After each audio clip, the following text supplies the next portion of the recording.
Selamat pagi sahabat semua, ketemu dengan saya lagi Dr. Caroline Tirtajasa SPOGK. Nah, banyak pasien menanyakan bagaimana kita menentukan kualitas sel benih. Ya, sel benih itu ada dua, sel sperma dan sel telur.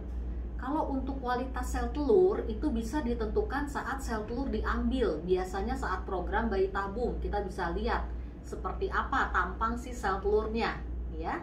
Nah, susahnya sel telur ini kalau bukan program bayi tabung, misalnya program alami atau bahkan inseminasi, kita tidak bisa tahu tuh kualitas oositnya seperti apa.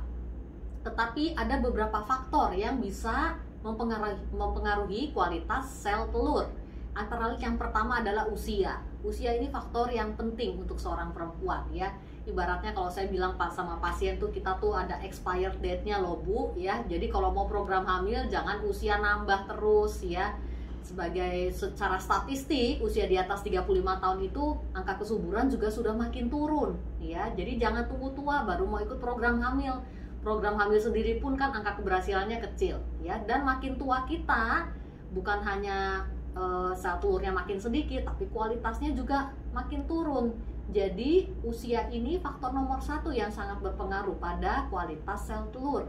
Nah, kualitas sel telur nanti ujung-ujungnya menentukan kualitas embrio. Jadi kehamilannya tidak berkualitas, ya ujung-ujungnya juga bisa keguguran, ya, keguguran berulang kadang-kadang, atau kehamilannya tak berkembang, atau tidak hamil-hamil bahkan. Itu yang pertama, usia. Yang kedua yang menentukan juga adalah lifestyle, ya. Makanya pasien dalam program hamil harus healthy lifestyle, ya. Karena kalau lifestyle, pola makan, pola berolahraga, dan pola tidurnya amburadul, biasanya kualitas sel benihnya juga kacau balau, ya. Dan yang ketiga adalah paparan terhadap polutan lingkungan, ya. Polutan lingkungan tuh banyak sekarang, mulai dari asap rokok, kendaraan bermotor, bahan-bahan pengawet pewarna, semprotan pestisida, itu semuanya sangat berpengaruh. Itu juga harus dihindarkan, ya. Nah, yang keempat adalah adanya penyakit penyerta.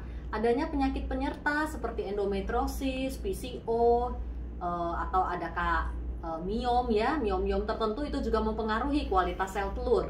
Jadi kalau ada penyakit penyerta harus diberesin dulu juga, ya, sebelum kita mulai program hamilnya, atau bisa dikerjakan bersamaan dengan program hamilnya. Nah, sekarang tadi yang kita balik lagi, ya, bagaimana kualitas sel telur itu dilihat. Jadi dilihat saat sel telur itu diambil pada prosedur ovum pick up. Seorang embriolog akan melihat di bawah mikroskop bagaimana tampang si sel telur ini. Kita lihat gambarnya, ya. Nah, silakan. Ini sel telur yang normal, bentuknya bulat, bersih, ya, sitoplasmanya bersih, inti atau nukleusnya juga baik, ya. Nah, ini adalah sel telur yang sudah mulai granuler, ya, sitoplasmanya sudah mulai ada bercak-bercaknya. Kemudian dilihat juga ada refractile body di sini, kemudian bentuknya nggak bulat tapi gepeng seperti ini, ya. Kemudian juga ada smooth endoplasmic reticulumnya di sini, atau bahkan vakuol, ya, ada vakuol di tengah. Ini juga menunjukkan oocyte yang atau sel telur yang tidak baik kualitasnya. Thick zona ini zona pellucida, ini ada di sekitar sel telur, ya. Kalau zona pellucidanya tebal, ya, seperti pada kasus-kasus endometriosis ini sering zona pellucidanya tebal, itu agak sulit ditembus oleh sperma, ya. Untungnya kalau pada program bayi tabung, sperma langsung diinjek ke dalam lewat prosedur ICSI, ya. Kemudian fragmented perivitellin space-nya, ini area di antara zona pellucida dengan oocyte-nya sendiri, ya. Ada gelembung-gelembung atau fragmentasi dari perivitellin space. Kemudian zona pellucida yang irregular nih, tidak bulat tapi dia agak lonjong seperti ini. Ini juga biasanya tidak terlalu baik kualitas oocyte-nya, ya. Kemudian juga large perivitellin space-nya ini terlalu lebar. Kemudian juga fragmented polar body, ya, ada yang namanya polar body di sini, ini juga menentukan kualitas oocyte.